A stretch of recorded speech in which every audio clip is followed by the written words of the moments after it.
I thought it might be a good idea to record a video tutorial to back up what I've said in the book about the when all else fails section on vocal time stretching, because it's quite a difficult thing to explain in words only. So by doing a quick video, I thought it might help to just guide you through the process and make things a little bit more clear in some places.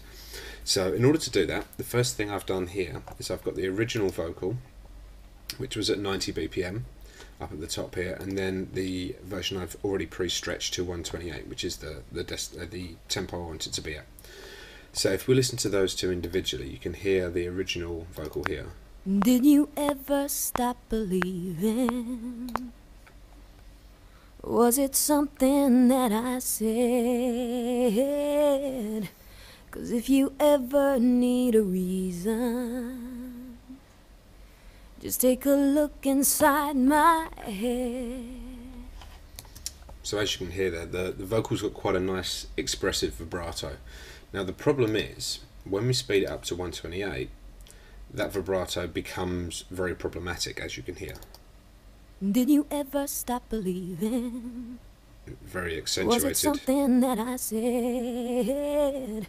'Cause if you ever need a reason, just take a look inside my head. So the beginning part of each line is okay, you know, it doesn't sound too bad. It's the vibrato that's a problem. So this is what we have to deal with. Now there's no easy way, there's no automatic way or any simple way to do this. So this technique that I'm going to show you here is the best way that I've come across over all the, I've lost count of how many remixes I've done, but over all the remixes I've done and the amount of time I've been looking for it, this is the best way. There are flaws to it, it's not perfect, but when you consider what's possible and the end result, then I think it's well worth the effort. So in the next part of the video, I'm going to deal with one specific line at a time, and then we can go through and get a better idea of how things work.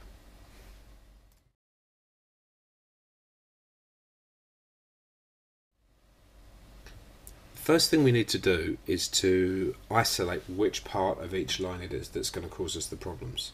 So in order to do that, I generally find it's easier to work on the time stretched one first, because here you can hear it, it becomes apparent. So this is the first line of the song here. Did you ever stop believing? So you can hear this part just here is going to cause us problems. To some extent, this second part, yes, the second line. But I think, in all honesty, this on the believing, the E, I think we'll get away with that, particularly if you actually zoom in. You can see that this modulation, the pitch modulation here and the level modulation, which is the part we need to deal with, is less obvious here than it is here. So now that we know what that is, it's basically, in this case, it's the last word of the line. What I normally do is I normally go in and just cut that section just at the beginning there and at some point afterwards, just to highlight that. Then I'll just create a new audio track underneath. It doesn't matter what it is, it's just so I can move this out of the way down there and mute it. And then what we need to do is solo the original vocal track and go in and find the same part. Now you can see, or I can see clearly here, that it's this part of the word here. So okay, so we'll do the same thing there. We'll go and cut it. It doesn't matter too much where you cut it, to be quite honest, but that seems a good point there. And then at some point after, once that's done, what we need to do, zoom back out, is move this just roughly into the same place, or copy it as I have done here. We can mute that top track and then have a listen through here, and I'll just loop it around these couple of bars so we get an idea. I'll actually mute the following line as well. So just listening through that line, how we've cut it and edited it. Did you ever stop believing? So already you can hear that just works better. Did you ever stop believing? Now the only issue we've got here, that's actually quite a good edit. The issue we've got here for me is the timing. We've got this original one here. If you drag out the beginning, you can see that the level starts going up just about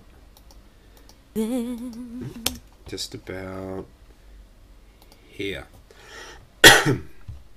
What we need to do is make sure that this is doing the same thing. Now, as you can see here, the level starts going up a little bit earlier, so I'm going to move this over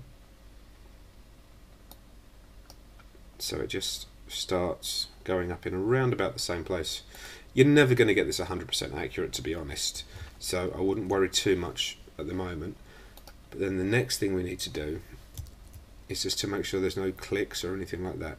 You can see the very small variations here. I'm going to move the start back to the beginning of that upward point, and then underneath is the new vocal part, and you can see those similar undulations. So what I'm going to do is just move this so that this upward curve here matches up to the same start point as that one underneath.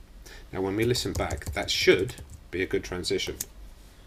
Did you ever stop believing? As it is.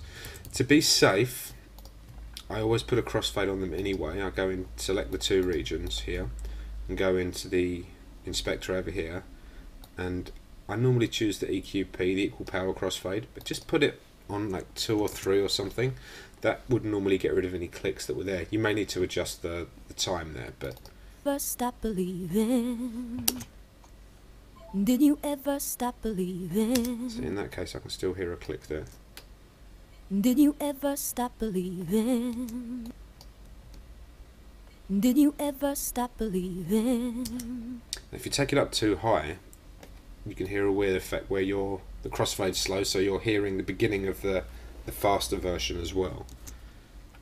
Did you ever stop believing? So you need to make sure it's low enough so you don't get that. Did you ever stop believing? Yeah, getting clicks there. Not clicks, edits there. Did you ever stop believing? Take it down even to 1. Did you ever stop believing? And you can still hear a click there. Did you ever stop believing? Ironically, it sounds better without it, so what that sometimes means is you might need to go in and just bring the beginning back a little bit, and now try the crossfade again, just on a real low number. Did you ever stop believing? Did you ever stop believing? There we go. You can hear a very slight artifact of where you've done the crossfade, but it's really not an issue when you've got the vocal in the track. If you've put some spatial effects, some reverb or delay or something on it, you really won't hear that. As I said, it's not 100% perfect, but the comparison, really, if I take the original vocal we've got at the bottom here, just drag that back and unmute that. What I'll do is I'll solo each one in turn.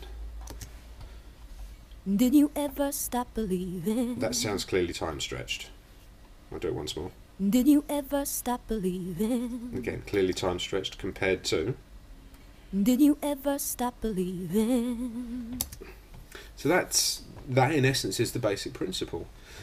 There are going to be occasions when you have to do a little more than that, because as you can see here, if I do a comparison of the end of the notes, the time stretch one pretty much ends here, or at least in terms of what's visible on the waveform. But the untime stretched one that we've pasted in ends here.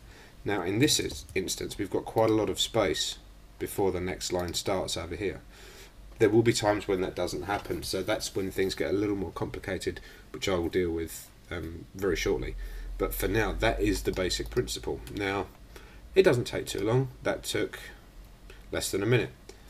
But when you consider that there may be several edits to do, just on this first verse there's probably going to be 1, 2, 3, 4, 5, 6, maybe 7, you know, at least 8 edits there, possibly more, just on one verse.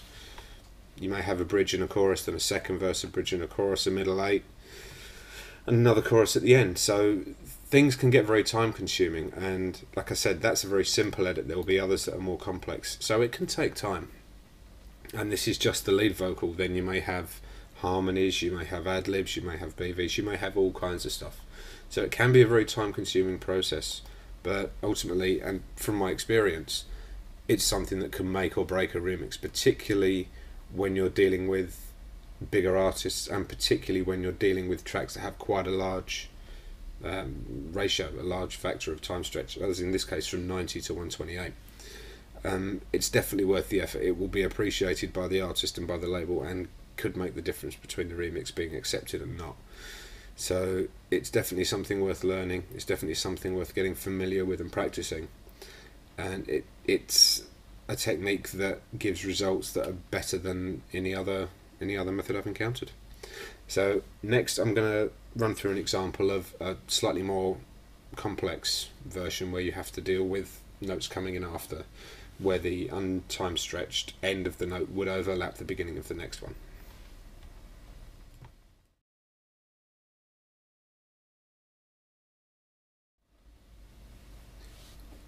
What we're going to look at now is a slightly more involved situation where you've got a vibrato that you want to deal with that runs into another note, so that the method we used before doesn't work completely, so we have to make some changes. And I found a line here. Was I always just a friend? So the section we're dealing with is this vibrato here, Friend. running into the next note there. So what I'll do, same thing, I'll cut these notes out here, and then I'll go into the time stretch version here and find the same part, which I think is here. So same process again. Cut this section out, move this down to another track, get the untime stretched one, pop it in there roughly, and zoom in and get the start point lined up. Have a quick listen to the transition. He's just a friend. Okay, it's a little bit lumpy at the moment, but we can just fine tune that. Just put a loop on here so we can hear it. Was I always just a friend? So immediately you can hear the problem. Was I always just a friend? The beginning sounds fine, but this end part, the first line here clearly runs over. So what we have to do is now go in and concentrate on this, and actually go in and make some edits to here. Now you can see the vibrato. You can get a visual idea of what the vibrato is doing there. So just let me narrow that loop down just to this one bar. I always just a friend. I always just a friend. I always just a friend. So what we really need to do is to cut out some of these sections to make this shorter. You can't time stretch it back because that's just going to speed it up again. So we actually need to edit this. Now there are several places we could cut this. Basically at any peak, for example, here and here. But you have to be careful that the note at the beginning of the note doesn't pitch bend up. So I generally like to go a little bit further in just to make sure. So we'll just take, the other thing is, of course, if you were to cut from here to here, there would be an obvious level difference. So you want to make that as little as possible. So I tend to do edits one at a time, like one peak, one cycle at a time, until I get the length down as much as I need to. So I'm going to try here and here first of all. So I'll get rid of that section and then move this one over and then have a listen. I always just a friend. I always just a friend. Now don't worry too much about the clicks at the moment. We can deal with those in a second. So I'll maybe try another one here and here. And I'm getting closer to the length we need now, as you can see. I always just a friend. I always just a friend. In fact, I think lengthwise that will probably be okay, because we can move the beginning of that one back and move the end of that one back, and we'll probably be alright once we put a crossfade on there. So now we go in and deal with these clicks. Crossfades we can try, but what you can see when we zoom right in, this is why we're getting a click, because the transition from one to the other isn't clean. So if we look at this waveform, you can see it goes up, down, and then up here, and then up, down, and up here. So what I'm going to try and do is move the beginning of this to where it's starting on the upward side, and then I'm going to move that over to where it's starting on the upward side here. The idea being that that should give us a smoother transition without any clicks. I always just afraid. I always just afraid. I always just afraid. Okay, so we still have a small click in there. So we'll just try. So you can see here you've got a big peak, big trough, big peak, little trough. Big peak, big trough, big peak, little trough. So you want to make sure you're in the same part of the cycle. So let's try changing that slightly. And it is these minute amounts that can make a difference. I always just afraid. Okay, so still got a bit of a click there. I always just afraid. I always just afraid. Quite small, so I'm going to try now. Again, very short, 1 or 2 crossfade on it, see what happens. I always just afraid. I always just afraid. I can still hear that. Let's try it a little bit longer. I always just afraid. A little bit better. I always just afraid. I always just afraid. I always just afraid. Ironically, that crossfade we've put on the second one, if I mute the first one for a second, the second one with that crossfade on seems okay. I always just afraid. I always just afraid. So, you know, that crossfade on the second one, wherever it's actually, yeah, see, for me, although you can't hear it, I'm not a big fan of doing things half-heartedly, so I'm just going to see if I can make that any better. As you can see here, there's a small trough and a big trough, and there's a big trough there and a small one, so I'm just going to try, once again, moving that over to the beginning of the small trough, and then move that to there. I always just afraid. I always just afraid. That transition there hasn't got any crossfade on, and that sounds fine to me, so if it doesn't need one, I won't put one there. So now let's go back to this one and try moving this around a little bit, see if we can get it working a bit better. I'll take the crossfade off for a moment, because there's always a chance that we won't actually need one at all, as you've just seen. So let's zoom in a little bit here.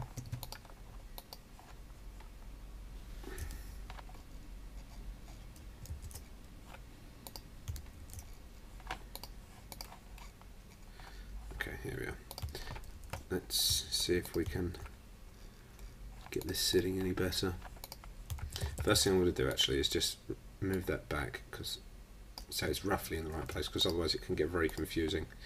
So let's try something different. Instead of trying to do it on the beginning of the upward cycle, let's move the beginning of this down to that 0 line between the two. Let's see if we can make that sound any better. There's always a few different points you can try. So that, to me, let's try that one now.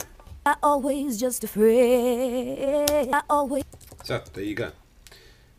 Just moving it along to a different part of the waveform. I always just afraid. I always just afraid. I always just. Works good.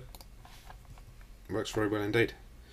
The only thing left is just to smooth over this end transition. Now, as you can see here, there's a little bit of silence. So I'll trim that right back. The silence on this one is about here. So there's a little bit there, a little bit of overlap, but not really anything that I'm overly concerned about.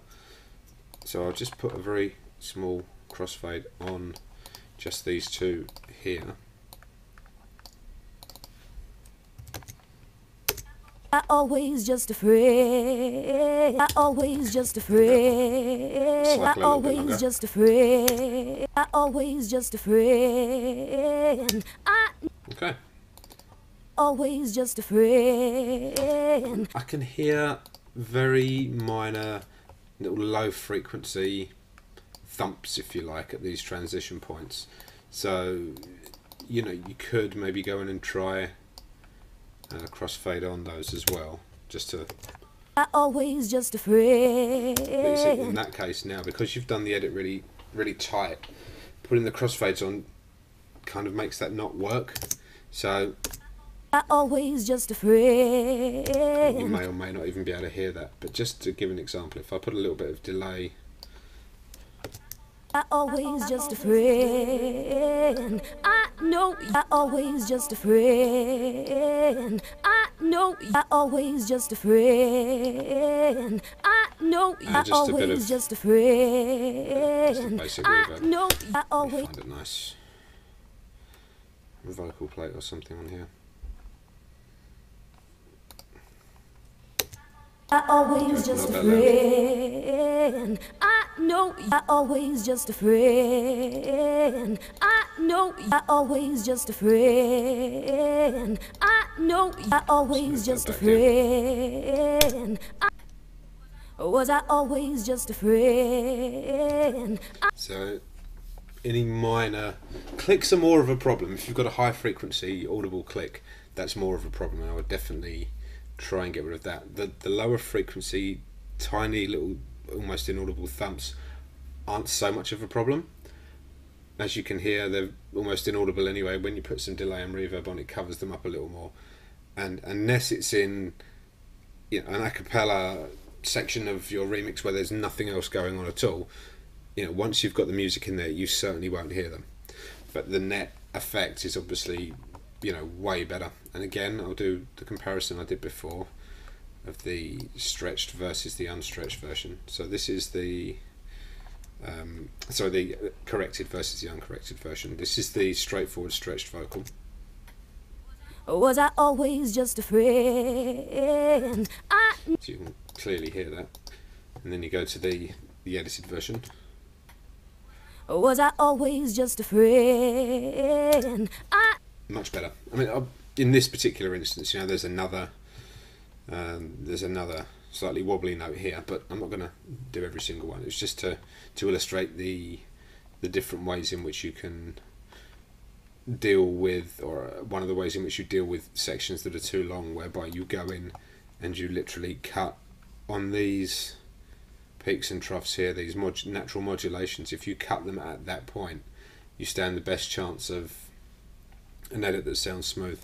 And if you've really got a lot to cut out, if it's a very long note that you've got to lose quite a bit from, it can be quite a challenge, and it can sometimes be difficult if the note's bending up. If there's a slow bend at the beginning of the note, for example, on the unprocessed version, from that point to there, for example, may have been a slow bend into the note, so you can't chop it at that point. You have to listen through if that's the case and say, okay, well, this is the part of the note that's at a constant pitch.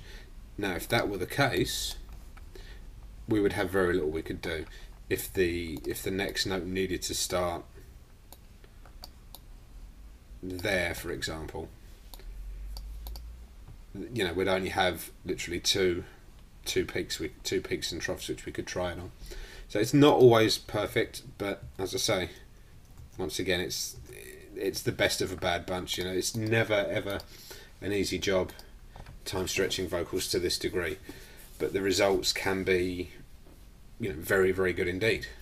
So what I'm going to do next, now that I've just run through the basic techniques with you, I'm going to load up the final edit, the Logic project with the final edit on of the lead vocal on this remix, so you can see just how many edits are involved.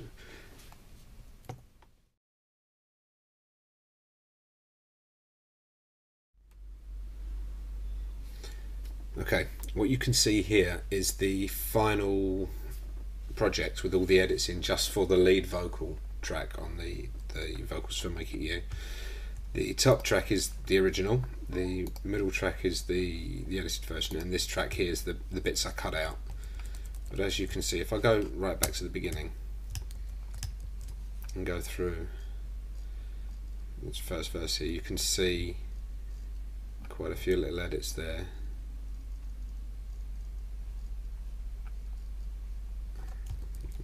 and zoom in more. The amount of little cuts that are involved. Just scrolling through. Just in this one line of the song from here. And that something could be you. So just that one line of the song, there's 1, 2, 3, 4, 5, 6, 7, 8, 9, 10, 11, 12 different 12 different edit points just for that one line. Same thing through here, you know, the next line, 1, 2, 3, 4, 5, 6, 7, 8, oh sorry, 7 there, and they go on, and they go on, and they go on through there, through here. Not quite a straightforward one there, relatively straightforward one there, simple ones. This is got some quite intricate little cuts and moves here. Again through the next section, quite a few in here. So there's quite a bit of work, as you can see. Edits in there, quite a long section there, a few more in there.